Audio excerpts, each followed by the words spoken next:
اما بعد اعوذ باللہ من الشیطان الرجیم بسم اللہ الرحمن الرحیم ان الدین عند اللہ الاسلام صدق اللہ العظیم۔ جناب ڈپٹی اسپیکر صاحب، آپ کا بہت شکریہ۔ ایک عرصے بعد مجھے بولنے کا موقع مل رہا ہے۔ مشاکل بہت ہیں، اس مختصر وقت میں ان کا احاطہ بھی شاید نہ ہو سکے۔ جناب ڈپٹی اسپیکر صاحب، ہم جو ایک جسے ہم میثاق ملی کہتے ہیں، جسے ہم آئین پاکستان کہتے ہیں، اس میں ترمیم کرنے جا رہے ہیں۔ ٹھیک ہے، آئین پاکستان کوئی قرآن نہیں ہے کہ اس میں ترمیم نہ ہو، بلکہ حالات کے پیش نظر دساتیر میں ترامیم ہوتی رہتی ہے۔ مگر جس بھونڈے انداز سے ہم آئین میں ترمیم کرنا چاہتے ہیں، انتہائی شرم کی بات ہے۔ جناب ڈپٹی چیئرمین، ایک طرف مذاکرات ہیں، افہام و تفہیم کی بات ہوتی ہے، تو دوسری طرف اپوزیشن کے ممبران کو اغوا کیا جا رہا ہے۔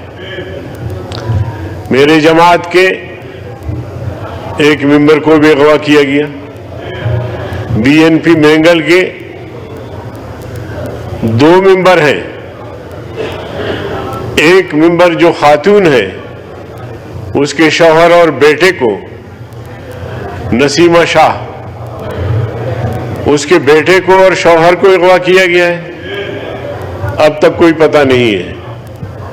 اور اسی طرح ان کا دوسرا ممبر ہے جو سینٹ میں ہے، رونجو صاحب، ہاسپٹل میں ڈائلسس پہ اس کو وہاں سے اٹھایا گیا ہے۔ اب کتنی شرمناک بات ہے، آپ ووٹ لے رہے ہیں آئین میں ترمیم کے لیے، آپ اس طرح آئین میں ترمیم کریں گے؟ یہ جمہوریت ہے یا یہ فسطائیت ہے؟ میں تو سمجھتا ہوں کہ یہ ظلم و جبر کی انتہا ہے۔ پہلے سے ہمارے پاس مسائل کم ہیں، بلوچستان جل رہا ہے، خیبر پختونخوا جل رہا ہے، ہر طرف تباہی ہے۔ سندھ حکومت کو چند ڈاکوؤں نے، کچے کے ڈاکوؤں نے بے بس کر دیا ہے۔ پہلے کم مسائل ہے کہ آپ نئے مسائل پیدا کر رہے ہیں۔ رات پرائم منسٹر صاحب تشریف لائے تھے مولانا صاحب کے گھر پہ، مولانا صاحب نے انہیں یاد دلایا کہ ہمارے ممبروں کو اغوا کیا جا رہا ہے، ان کو دھمکیاں دی جا رہی ہیں۔ تو میں نے مداخلت کرتے ہوئے کہا کہ ایک کہاوت ہے کہ ایک آدمی مر گیا، سر کی طرف سے جو ہے وہ قرآن شریف پڑھا جا رہا تھا، تلاوت ہو رہی تھی، اور پاؤں کی طرف سے ڈھول بجایا جا رہا تھا۔ تو کسی نے پوچھا کہ بھائی یہ کیا کر رہے ہیں آپ مردے کے ساتھ؟ تو مقامی لوگوں نے جواب دیا کہ یہ حضرت دونوں کام کرتے تھے، تو اس لیے ہم دونوں جو اس کے اعمال ہیں اس وجہ سے ہم اس کو ثواب پہنچانا چاہتے تھے۔ تو میں نے کہا کہ جناب پرائم منسٹر صاحب، ایک طرف مذاکرات ہے، دوسرے طرف آپ کی حکومت میں ہمارے لوگ اغوا ہو رہے ہیں، ہمارے لوگوں کو دھمکیاں دی جا رہی ہے، ہمارے لوگوں کے بچوں کو اٹھانے کی دھمکی دی جا رہی ہے، اور پورا داستان تو یہاں پیش ہوا۔ تو جناب والا یہ جمہوریت ہے، اور اس طرح آئین میں آپ ترمیم لانا چاہتے ہیں؟ تو جناب ڈپٹی اسپیکر صاحب، شاید یہ ایک سیاہ ترین تاریخ ہو، سیاہ ترین اس دن جب اس طرح بل کو ہم پاس کریں گے تو میں سمجھتا ہوں کہ پاکستان کی تاریخ کا سیاہ ترین دن ہوگا۔ جناب والا، بلوچستان ایک خاتون ہے، اس کے نظریات سے اختلاف کیا جا سکتا ہے، ان کی پالیسیوں سے اختلاف کیا جا سکتا ہے۔ بلوچستان یکجہتی کمیٹی، بلوچ یکجہتی کمیٹی، وہ خاتون جا رہی ہے امریکہ۔ جناب والا، ویزا بھی ہے، اس کا کاغذات بھی سب کچھ ہے، پہلے سے کوئی ایسی جانے پر پابندی بھی نہیں تھی، اس کو روک دیا جاتا ہے۔ اور پھر صرف یہ نہیں کہ اس کو روک دیا گیا، اس کا پاسپورٹ اور اس کا موبائل وغیرہ وہیں بھی چھین سکتے تھے۔ رات کی تاریکی میں ایک سنسان روڈ پر ان سے الجھتے ہیں، موبائل بھی چھینتے ہیں، پاسپورٹ بھی چھینتے ہیں۔ اور میں سمجھتا ہوں کہ سندھ حکومت نے آج تک اس حوالے سے کوئی وضاحت نہیں کی۔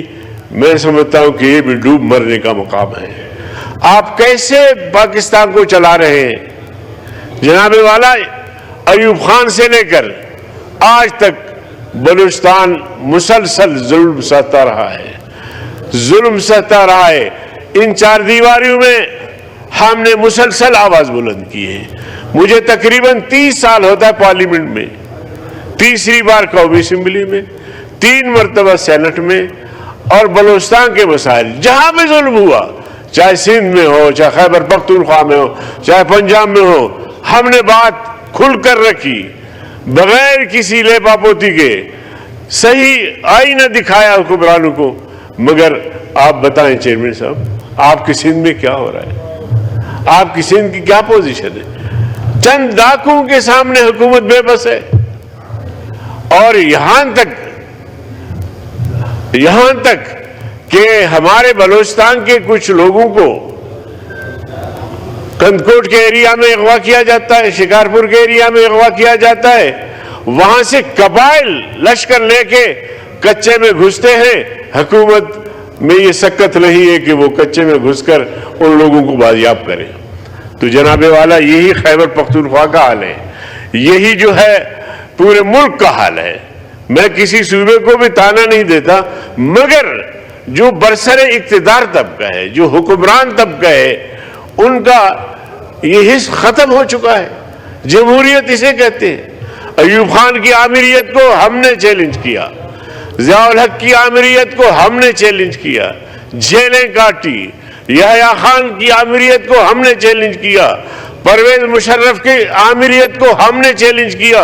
جمعیت علماء اسلام نے جب پرویز مشرف کا مارشل لا لگا تو ٹھیک 12 دن بعد ہم نے شورا کا اجلاس کیا اور اس مارشل لا کو مسترد کیا۔ ہم نے جمہوری اداروں کی بحالی کے لیے کسی سے کوئی کم قربانی نہیں دی، بلکہ سب سے بڑھ کر گھنٹی اپنے گلے میں باندھ کر ان کے مظالم کو، ان کے غیر جمہوری اقدامات کو چیلنج کیا۔ آج ہمیں جمہوریت کا درس دیا جاتا ہے۔ اور جناب والا، اور اگر اس طرح ہمارے ممبروں کو اغوا کیا جاتا ہے، ہمیں اغوا کیا جاتا ہے، تو یقین جانیے میں کھلے الفاظ میں کہہ سکتا ہوں اور بتا سکتا ہوں یا بتا رہا ہوں آپ کو کہ اگر ہمارے جسم کے ٹکڑے ٹکڑے کر دیے جائیں، ہمارے گوشت کے ٹکڑے ٹکڑے کر دیے جائیں، پر اگر ہم سے جبری ووٹ مانگا جائے گا تو نہیں ملے گا ووٹ، نہیں دیں گے ووٹ۔ اس طرح بدماشی سے ایک تو ووٹ مانگتے ہو، ایک طرف سے اتحاد۔ ابھی ہمارے پرویز اشرف صاحب فرماتے تھے بھائی چارہ، بھائی چارہ۔ بھائی آپ کی حکومت ہے، بھائی چارہ کس سے آپ کہہ رہے ہیں بھائی چارہ؟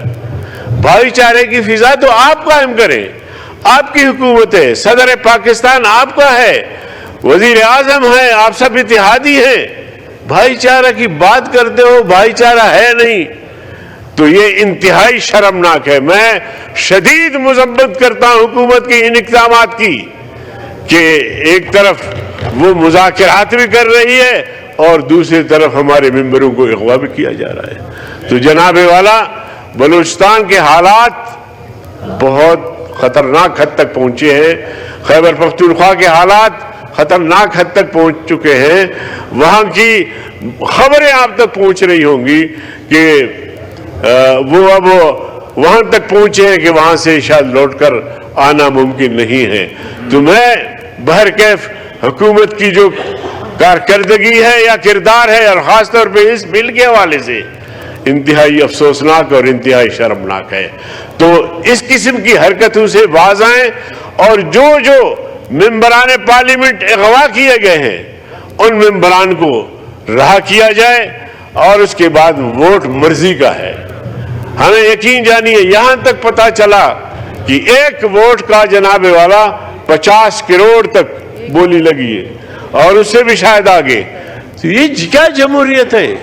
یہ کیا آپ آئین میں یا قوم کو کیا پیغام دے رہے ہیں، یا دنیا کو کیا پیغام دے رہے ہیں؟ زبردستی میں آپ کو بتانا چاہتا ہوں کہ زبردستی آپ یہ بل پاس نہیں کر سکیں گے۔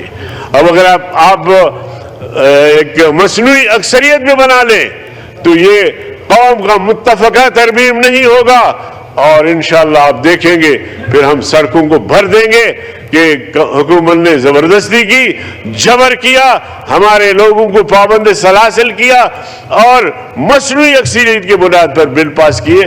تو اس طرح جناب والا بات نہیں چلتا۔ آپ بیٹھے تھے، ہم بھی خوش تھے، بیٹھیں گے، اس کا حل نکالیں گے، اور کوئی ایسا مشکل نہیں ہے کہ آسان نہ شود، کوئی ایسا مشکل نہیں ہے کہ آسان نہ ہو۔ ہم بات چیت کے لیے تیار ہوئے، ہم نے ذہن سازی بھی کی، ہم نے بہت بہتر راستہ بھی دیا آپ کو، اور اچھا راستہ دیا، لیکن آپ شاید زبردستی میں یا طاقت میں مسئلے کا حل سمجھتے ہیں، تو اس طرح مسئلے کا حل ممکن نہیں ہے۔ تو بہرکیف میں جناب ڈپٹی چیئرمین صاحب، میں آپ کا شکریہ ادا کرتا ہوں کہ آپ نے مداخلت نہیں کی۔ میں اس ضمن میں جو شنگھائی کانفرنس ہوئی ہے، اور میں بارہ خاص طور پہ جو چین کا کردار رہا، میں خراج تحسین پیش کرتا ہوں چین کو بھی، اور اسی طرح غزہ کے مسلمانوں کا جو قتل عام ہو رہا ہے مسلسل۔ صدر پاکستان نے آل پارٹیز کانفرنس بلائی تھی، اور اس کا نتیجہ بھی ابھی تک کچھ نہیں ہوا، اور ہانیہ اسماعیل ہانیہ کا جو قائم مقام تھا، جو ان کے جگہ پہ سربراہ بنا، تو ان کی شہادت کا بھی سننے کو ملا ہے۔ تو میں اسرائیل کی ظلم و جبر اور اسرائیل کی پشت پر جو قوتیں کھڑی ہیں ان سب کی میں مذمت کرتا ہوں، وآخر دعوانا ان الحمدللہ رب العالمین۔ شکریہ جی۔